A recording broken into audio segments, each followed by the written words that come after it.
নমস্কার প্রিয় দর্শকগণ, unique astrology YouTube channel পক্ষ থেকে সকল প্রিয় দর্শক বন্ধুকে আন্তরিক শুভেচ্ছা এবং অনেক অনেক ভালোবাসা জানাই। ভয়ঙ্কর দুঃসময় সমাপ্ত হতে চলেছে এই 5টি রাশির। নবপঞ্চম রাজ্যকে সুদিন আসতে চলেছে 5টি রাশির।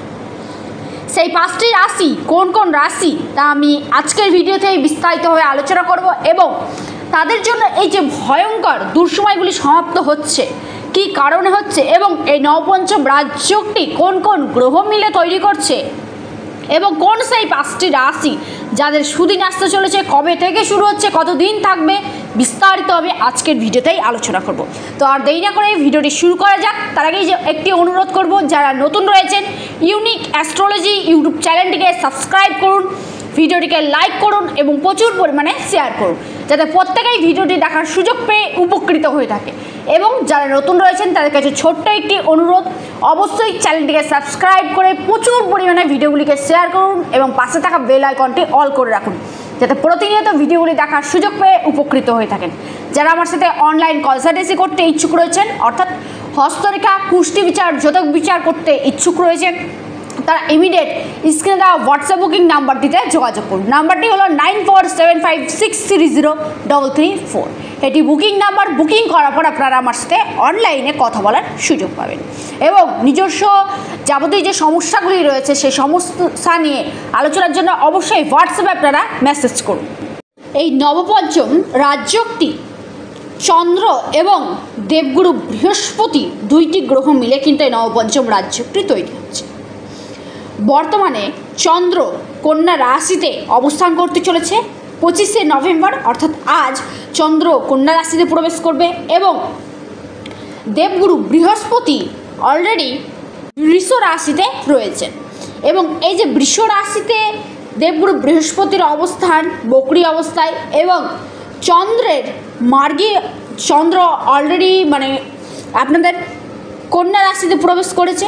এই যে দুইটি গ্রহ একে অপরের নবম এবং পঞ্চম অবস্থায় অবস্থান করেছে, যার জন্য এই 5টি রাশির জাতক জাতিকাদের বিশেষ সুযোগ সুবিধা কিন্তু দিতে চলেছে, তাদের ভয়ঙ্কর দুঃসময় সমাপ্ত ঘটাতে চলেছে। নাম্বার 1 রাশি মেষ রাশি। মেষ রাশির জাতক জাতিকাদের ক্ষেত্রে বলবো, এই নবপঞ্চম রাজ্য আপনাদের জন্য বিশেষ উপকারী প্রমাণিত হতে চলেছে। আগের চেয়ে শারীরিকভাবে আপনারা সুস্থ হয়ে উঠতে চলেছেন।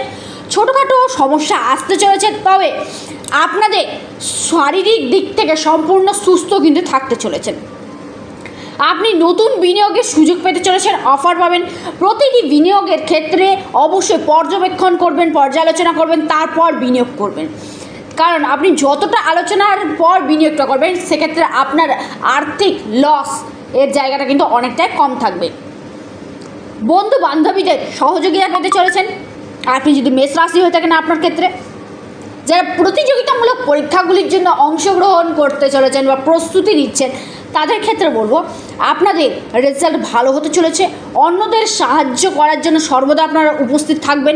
সেই সঙ্গে আপনারা যারা কর্মরত ব্যক্তি রয়েছেন তাদের ক্ষেত্রে বলবো কোম্পানির কাছ থেকে একটি ভালো অফার বা ভালো একটি প্যাকেজ আপনারা কিন্তু পেতে চলেছেন। মেষ রাশি বেতন আপনাদের বাড়তে চলেছে, কর্মজীবন আরও শক্তিশালী হয়ে উঠতে চলেছে। তারপরে যে রাশির কথা জানাবো সেটি হলো আপনার বৃষ রাশি। বৃষ রাশির জাতক জাতিকাদের ক্ষেত্রেও বলবো আপনাদেরকেও এই নবপঞ্চম রাজ্য বিশেষ সুফল কিন্তু প্রদান করতে চলেছে। আপনাদের পরিবারের কোনো সদস্যদের কাছ থেকে সুসংবাদ সুখবর আপনারা পেতে পারেন। আপনাদের পরিবারের প্রত্যেকেই আপনারা কিন্তু উৎসাহ দিতে চলেছে। ব্যবসা ক্ষেত্রে আপনাদের পরিবর্তন হতে চলেছে বা ব্যবসা ক্ষেত্রে ব্যবসাকে আরও বড় করার জন্য কোনো চুক্তি আপনারা পেতে পারেন। আপনার লাভ বয়ে আনবে এই চুক্তি। কর্মজীবনে যারা রয়েছেন কর্মক্ষেত্রে কাজের প্রশংসা হতে চলেছে। যারা আপনারা চাকরিজীবী রয়েছে, সরকারি চাকরি করছেন, গুরুত্বপূর্ণ সরকারি কাজ আপনারা কিন্তু পেতে পারেন। শ্বশুরালয় থেকে আপনারা সাহায্য পাবেন। সেই সঙ্গে আপনাদের খ্যাতিনামা নাম ডাক পরিচিতি গড়ে উঠতে চলেছে। আপনি যদি আদালত মামলায় আটকেই থাকেন সেক্ষেত্রে সেই মামলা থেকে আপনারা কিন্তু বর্তমান সময়ে বেঁচে যেতে চলেছেন, অর্থাৎ সেখান থেকে আপনারা কিন্তু রেজাল্ট আপনাদের ফেভারে আসতে চলেছে, মুক্তি পেতে চলেছেন সেখান থেকে। সেই সঙ্গে বৃষ রাশির ক্ষেত্রে বলবো আপনারা বর্তমান সময় অর্থাৎ 25শে নভেম্বর থেকে 56 ঘন্টা চন্দ্র যতক্ষণ কন্যা রাশিতে থাকবে ততক্ষণ আপনাদের জন্য কিন্তু খুশির সংবাদ একের পর এক লেগেই থাকবে। তারপরে যে রাশির কথা জানাবো সেটি হলো কন্যা রাশি। আপনাদের রাশিতেই এই নবপঞ্চম রাজযোগটি, মানে আপনাদের রাশিতে শুধু চন্দ্র প্রবেশ করছে এবং বৃহস্পতি অলরেডি বৃষ রাশিতে রয়েছে। এই যে দুইটি গ্রহের কানেকশন, চাঁদ এবং বৃহস্পতির, এই দুইটি গ্রহ আপনাদের জীবন কিন্তু এক কথায় মহাদেবের আশীর্বাদের চেয়ে কম কিছু কিন্তু দিবে না। আপনাদের উন্নতি নিয়ে আসবে, আর্থিক দিক থেকে লাভবান করবে, মাতা লক্ষ্মী দেবীর আশীর্বাদ নিয়ে আসবে। সেই সঙ্গে আপনাদের যারা ব্যবসায়িক রয়েছেন তাদের ক্ষেত্রে ব্যবসা ক্ষেত্রে অনেক প্রচুর মুনাফা আপনারা কিন্তু প্রফিট করতে চলেছেন। আপনাদের যে প্রতিদ্বন্দ্বীরা রয়েছে তারাও কিন্তু আপনার সঙ্গে প্রতিযোগিতা করে কিন্তু টিকতে পারবে না। যারা আপনাকে মানে নিচু দেখানোর জন্য বা কর্মরত রয়েছেন, আপনার কর্মচারীরা যারা রয়েছে, আপনার সহকর্মীরা যারা রয়েছেন, যারা আপনাকে নিচু করার চেষ্টা করছে তারাও কিন্তু আপনার কাছে হার মানতে বাধ্য হতে চলেছে। এবং নতুন নতুন পরিকল্পনা বা নতুন নতুন প্রকল্পনা আপনারা কিন্তু কাজের মধ্যে অ্যাড করবেন, যার জন্য আপনি কিন্তু উন্নতির এক পর্যায়ে কিন্তু এগোতে চলেছে। সেই সঙ্গে যারা নিজস্ব বাড়ি ভাড়া নিয়ে ব্যবসা করছেন বা বসবাসী করছেন, সেখানে আপনাদের নিজস্ব মনের স্বপ্ন যেটা ইচ্ছা রয়েছে স্বপ্ন পূরণ কিন্তু হতে চলেছে। আপনি যদি কন্যা রাশির জাতক জাতিকা থাকেন আপনার ক্ষেত্রে। তারপরের রাশি সেটি হলো বৃশ্চিক রাশি। বৃশ্চিক রাশির জাতক জাতিকাদের ক্ষেত্রে বলবো এই নবপঞ্চম রাজযোগ আপনাদের জীবনে পজিটিভ রেজাল্ট কিন্তু নিয়ে আসতে চলেছে। নিজস্ব ব্যক্তিত্বের বিকাশ ঘটতে চলেছে, মহাদেবের আশীর্বাদ থাকছে, আটকে থাকা অর্থ আপনাদের রিকভারি হবে। সেই সঙ্গে আপনাদের প্রতিযোগিতামূলক পরীক্ষার জন্য যারা প্রস্তুতি নিচ্ছেন সেই শিক্ষার্থীদের মধ্যে একাগ্রতা বৃদ্ধি পাবে, যার জন্য পড়াশোনায় মনোযোগী হয়ে আসবেন এবং শিক্ষকদের কাছ থেকে সাহায্য বা সহযোগিতা আপনারা কিন্তু পেতে চলেছেন। রেজাল্ট আপনাদের ভালো হবে। নতুন ব্যবসা শুরু করতে চাইছেন, শুরু করুন, ভালো রেজাল্ট পাবেন। এই সময় মহাদেবের নাম যতটা আপনারা স্মরণ করতে পারবেন, যতটা জপ করতে পারবেন ততটা ভালো রেজাল্ট আপনারা পাবেন। কর্মসংস্থানে যারা কর্মসন্ধান করছেন যুবক সমাজ তাদের ক্ষেত্রেও বলবো বৃশ্চিক রাশির আপনাদের সেই সমস্যার কিন্তু সমাধান হচ্ছে, অপেক্ষার অবসান ঘটতে চলেছে। কর্মপ্রাপ্তির যোগ রয়েছে, আপনাদের কর্মজীবন শুরু করার একটি সুবর্ণ সুযোগ আপনারা কিন্তু পেতে চলেছেন বৃশ্চিক রাশি। তারপরে যে রাশির কথা জানাবো লাস্ট এবং অন্তিম রাশি সেটি হলো মকর রাশি। এই নবপঞ্চম রাজযোগ আপনাদের মকর রাশির ক্ষেত্রে বিশেষ সুফল নিয়ে আসবে। আগের চেয়ে অনেক তুলনায় ভালো রেজাল্ট আপনারা কিন্তু পেতে পারেন। বিদেশ থেকে ইনকাম বাড়বে, আর্থিক দিক থেকে মহাশক্তিশালী হয়ে উঠবেন, ভাগ্যের সাপোর্ট থাকবে।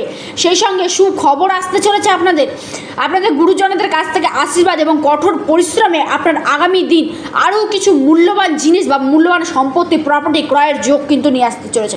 দীর্ঘদিন ধরে আটকে থাকা কাজ বা আটকে থাকা প্রপার্টি বলুন, আটকে থাকা সম্পত্তি বলুন, যেটা বাধাপ্রাপ্ত ছিল সেগুলো কিন্তু প্রত্যেকটাই সমাপ্ত হতে চলেছে। কারোর সঙ্গে আইনি জটিলতা বা বাদ বিবাদ ঝগড়া অশান্তি চলছিল, কোনো মীমাংসা চলছিল, সমস্তটাই কিন্তু সলভ হতে চলেছে বর্তমান সময়ে। 25শে নভেম্বর থেকে শুরু করে 56 ঘন্টা অর্থাৎ 2.5 দিন আপনাদের জীবনে কিন্তু অতুলনীয় ভালো ফল কিন্তু নিয়ে আসতে চলেছে। একের পর এক দিন যাবে আপনাদের জন্য আরও সুফল বেটার রেজাল্ট কিন্তু নিয়ে আসতে চলেছে। সেই সঙ্গে আপনাদের প্রপার্টি সম্পত্তি ক্রয়ের গাঢ় প্রবল যোগ কিন্তু দেখা দিচ্ছে। আপনি যদি মকর রাশির জাতক জাতিকা হয়ে থাকেন আপনার ক্ষেত্রে এই যে নবপঞ্চম রাজযোগ এই 5টি রাশির ভয়ঙ্কর দুঃসময় সমাপ্ত ঘটাবে এবং সুদিন নিয়ে আসতে চলেছে। তবে সর্বোপরি আপনার জন্ম থেকে এই নবপঞ্চম রাজযোগ যদি থাকে আপনার 1000% বেটার রেজাল্ট পেতে পারেন। আর যদি না থাকে সেক্ষেত্রে অবশ্যই আপনার জন্ম থেকে এই গ্রহ দুটি কেমন রয়েছে তা কিন্তু দেখা দরকার। ভিডিওটি এই পর্যন্তই। ভিডিওটি কেমন লাগলো অবশ্যই কমেন্ট করবেন। যারা নতুন রয়েছেন তারা আবারও জানাবো ইউনিক অ্যাস্ট্রোলজি ইউটিউব চ্যানেলটিকে সাবস্ক্রাইব করে পাশে থাকুন। সকলে সুস্থ থাকুন, ভালো থাকুন, নমস্কার, ধন্যবাদ। এবং আপনারা কোন বিষয়ের উপর ভিডিও পেতে ইচ্ছুক রয়েছেন অবশ্যই কমেন্টের মাধ্যমে আমাকে জানাবেন।